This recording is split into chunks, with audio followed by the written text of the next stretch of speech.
the channel for westerns and more.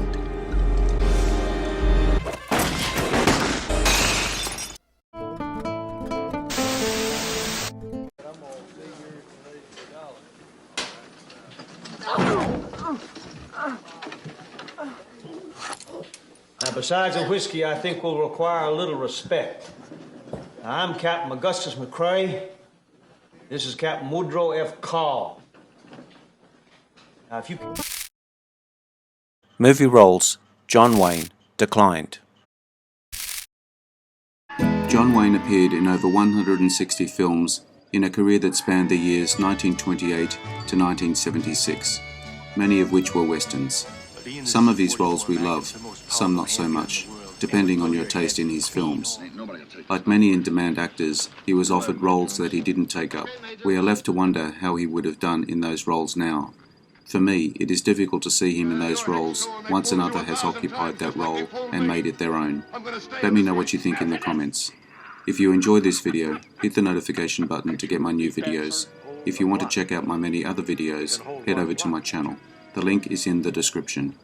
Let's get into it, in no particular order.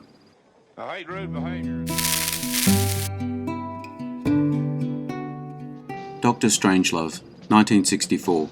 Scriptwriter Terry Southern supposedly wrote the part of Major T.J. King Kong with John Wayne in mind, who apparently turned the role down out of hand. Eventually played by Slim Pickens, who is so eager to drop a nuclear bomb on Russia, he rides the bomb all the way down to its target like a rodeo performer. Definitely a role that suited Wayne right down to the ground, especially keeping in mind that prior to this, he'd heard that Russian Premier Joseph Stalin put out a contract on Wayne due to his anti-communist stance.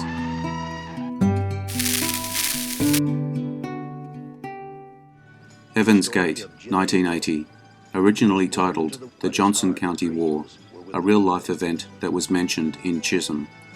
Unusually, Wayne was offered the lead role, a part that went to a much younger Chris Christopherson, suggesting that the script underwent quite a change before it was released in 1980.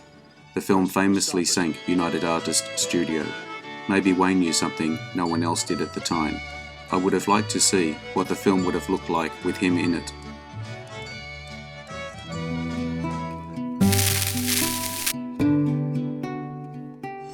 Dirty Harry, 1971.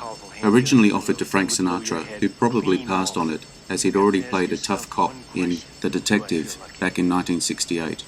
Wayne also passed. He apparently regretted the decision, quoted as saying, "I made a mistake with that one."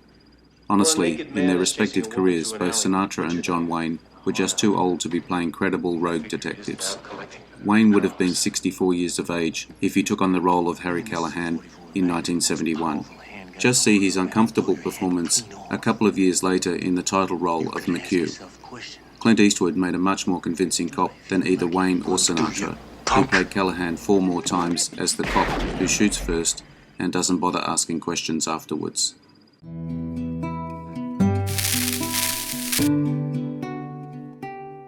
The Dirty Dozen, 1968. According to Wayne's biographers, Wayne was offered the role of Major Reisman, eventually played by Lee Marvin, conditional that the producers remove any suggestion in the script that Reisman was an adulterer. Despite the script being rewritten, Duke still passed, choosing to make the Green Berets instead. It was contended that Wayne turned it down because it was going to be shot in Europe, and his wife, Pilar, was pregnant, and he was worried that the shooting would run into Pilar's due date. It probably wasn't the smartest choice Wayne made, but, on the other hand, seeing as his own project turned out to be the 4th biggest box office movie of his career, it probably convinced him it was the right decision.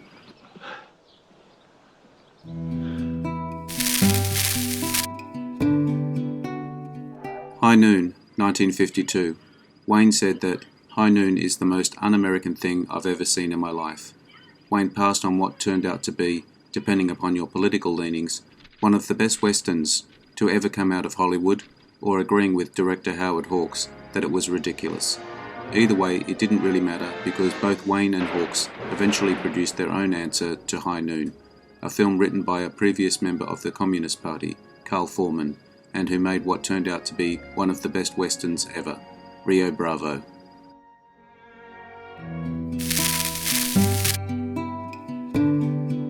All the King's Men, 1949. The film charts the rise and fall of corrupt politician Willie Stark, a character that shared certain similarities with real-life politician Huey Long. Taking that as a given, Wayne, according to biographers, to make Huey Long a wonderful rogue pirate was great, but according to this picture, everybody was SHIT, except for this weakling intern doctor who was trying to find a place in the world. Duke passed. The role went to Broderick Crawford, who went on to win the Best Actor Academy Award in 1949, right under Wayne's nose, nominated the same year for Sands of Iwo Jima. Blazing Saddles, 1972. According to various sources, John Wayne was offered the part of the Waco Kid, eventually played by Gene Wilder, or Taggart, a role that went to Slim Pickens. I would have enjoyed seeing John Wayne play Taggart, just to see Wayne let his hair down, or toupee, and enjoy the spirit of the film. Wayne is quoted as saying, "I can't be in this picture, it's too dirty, but I'll be first in line to see it." We can only mourn what would have been one of Duke's funniest performances if his decision had gone the other way. 1941, 1980. Steven Spielberg personally asked Wayne to take on the role of General Stilwell, a part eventually played by his high and mighty co-star Robert Stack. It would have given Wayne the chance to show a softer side to his screen persona, something that he had only hinted at on an occasion in films, such as She Wore a Yellow Ribbon and Three Godfathers. The role would have required Wayne to be moved to tears while watching the Disney cartoon Dumbo, when the imprisoned mother sings "Baby Mine" to her baby elephant. Wayne probably passed on this project because he thought it was unpatriotic. Spielberg said Wayne was really curious, and so I sent him the script. He called me the next day and said he felt it was a very un-American movie, and I shouldn't waste my time making it. Going on to say, "You know, that was an important war. You're making fun of a war that took thousands of lives at Pearl Harbor. Don't joke about World War II. Spielberg went on to make it, and proved to be one of his rare fails in the director's career. Wayne spoke, and no one listened.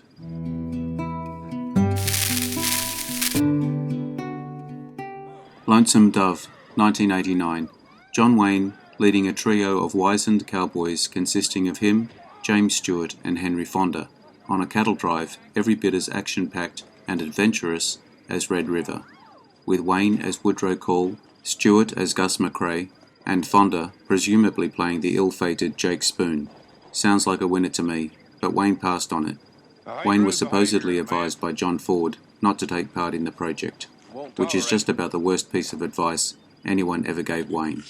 I recall reading somewhere that Stewart also turned it down, suggesting that he found the story to be rather patronising, but that's just hearsay.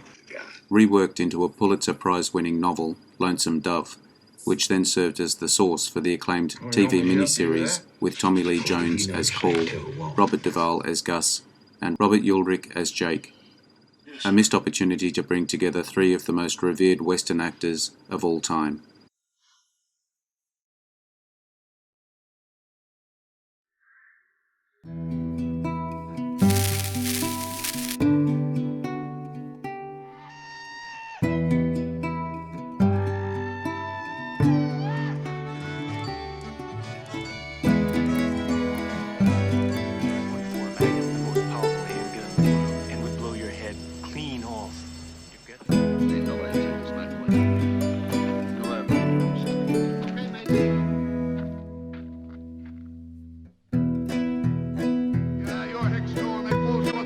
I hope you enjoyed the video. Let me know what you think in the comments. I appreciate your likes and subscribers. Hit the notification button to get my new videos. Take a look at my channel and check out my Facebook page. The links are in the description. I am Wrangler. Bye for now. See you again soon. You're Hicks too, and they fooled you 1,000 times just like they fooled me. I'm gonna stay in this race. I'm on my own and I'm out.